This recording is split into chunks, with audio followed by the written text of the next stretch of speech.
Salam sejahtera dan selamat pagi. Selamat bertemu kembali adik-adik semua.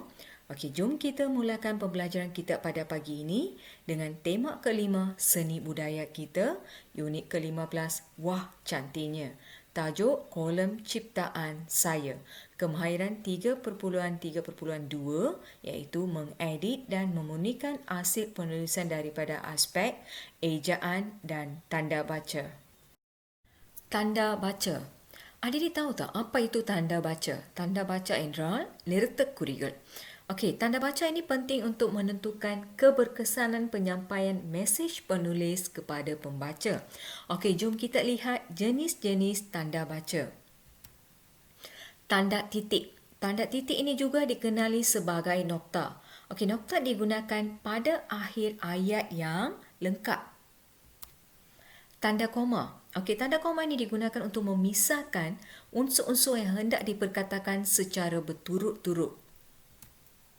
Okey, tanda seru ni digunakan pada akhir ayat seru. Sekiranya terdapat penggunaan kata seru seperti wah, amboi, aduh, aduhai. Di akhir ayat tu kita perlu letakkan tanda seru. Okey, tanda soal. Tanda soal ni perlu diletakkan di akhir ayat tanya ataupun soalan. Okey, tanda petik perlu digunakan dalam ayat cakap ajuk. Okey, ini dia huruf besar. Okey, huruf pertama pada kata yang memulakan ayat perlulah bermula dengan huruf besar. Okey, hari ini kita akan lihat tanda baca nokta dan huruf besar. Adik-adik, sila buka buku teks anda muka surat 86. Okey, tajuk kolam ciptaan saya. Okey, kolam என்று பொருள்படும். Okey, dalam topik kita hari ini, kolam yang dimaksudkan di sini ialah கோலம். நம்ம வீட்டு வாசல்ல அம்மா போடுவாங்கல்ல கோலம், அதை பற்றி தான் நீங்கள் நம்ம படிக்க போகிறோம். கோலம் ciptaan saya நான் உருவாக்கிய கோலம். Kakak, tolong semak karangan saya bertajuk kolam ciptaan saya. அக்கா, நான் கோலம் சிப்தான் saya என்ற தலைப்பில் ஒரு கரங்கள் எழுதியிருக்கேன், அதை எனக்கு சரி பார்த்து கொடுங்கன்றாங்க. அதுக்கு அக்கா என்ன சொல்கிறாங்க? Boleh Rani, சரி ராணி. Adik-adik tahu kan kolam? Kolam tu apa? நம்ம வீட்டு வாசலில் போடுவோமே தீபாவளி காலங்களில் அல்லது எதனால் பண்டிகை காலங்களில் நம்ம வீட்டு வாசலில் போடுவோம் தெரியுமா, அதுதான் கோலம். Adik-adik ingat ya, huruf pertama ataupun huruf awal dalam ayat perlu bermula dengan huruf besar. Nokta perlu diletakkan pada akhir ayat yang bukan pertanyaan ataupun seruan. Okey, jom kita lihat penggunaan tanda baca dalam teks yang diberi. Okay, kita baca dulu teks ni. Saya melukis kolam. Kolam ialah hiasan lantai. Ada kolam yang berwarna putih. Ada juga kolam yang berwarna-warni. Okey, huruf pertama pada kata yang memulakan ayat perlulah huruf besar. Okey, S, okey, K, A dan juga A ini merupakan huruf pertama pada kata yang memulakan ayat. Oleh itu, kita perlu menulisnya dengan menggunakan huruf besar. Okey, di akhir ayat yang lengkap ni, kita perlu meletakkan tanda nokta. Okey, kita perlu meletakkan tanda nokta di akhir ayat.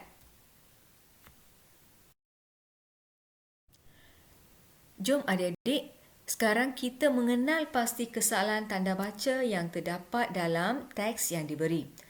Okey, kita baca dulu. Kolam saya berwarna-warni. Saya membuat kolam menggunakan beras. Kolam saya banyak corak. Corak kolam saya sungguh cantik. Apakah kesalahan tanda baca yang terdapat dalam teks ni? Okey, S ni perlu ditulis dengan menggunakan huruf besar sebab ianya huruf pertama pada kata yang memulakan ayat. Okey, lepas tu di akhir ayat ni kita perlu meletakkan nokta. Okey, seterusnya, okey, C. C ini juga permulaan ayat kan? Perkataan yang memulakan ayat. So, huruf awalnya mestilah huruf besar. Okey, di akhir ayat ni juga kita perlu meletakkan nokta. Okey, ini baru betul. Permulaan huruf pertama pada kata yang memulakan ayat tu huruf besar. Di akhir ayat, kita perlu meletakkan nokta. Adik-adik, sila buka buku aktiviti jilid 2 anda muka surat 13. Kita perlu mengenal pasti kesalahan tanda baca yang terdapat dalam teks ni, kemudian mengedit dan memurnikannya. Kita baca dulu teks yang diberi. Tudung saji digunakan untuk menutup makanan. Tudung saji juga boleh dijadikan hiasan.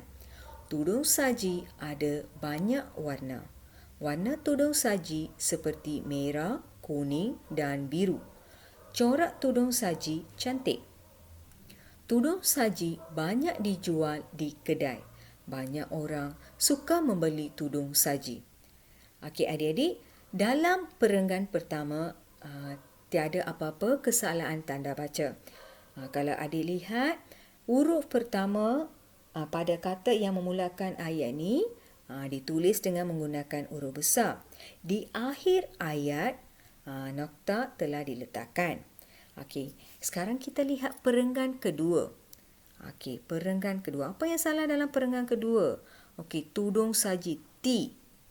T perlu bermula dengan huruf besar sebab ianya huruf pertama pada kata yang memulakan ayat.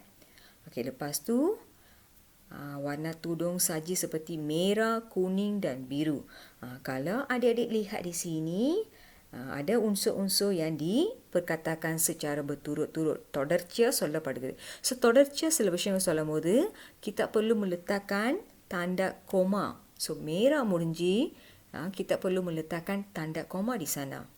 Okey, lepas tu, corak tudung saji cantik. Okey, ayat ni telah lengkap.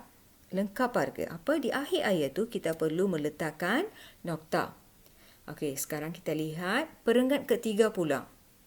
Perenggan ketiga pun sama. Okey, huruf awal mestilah bermula dengan huruf besar. T ini perlu bermula dengan T huruf besar, bukan T huruf kecil.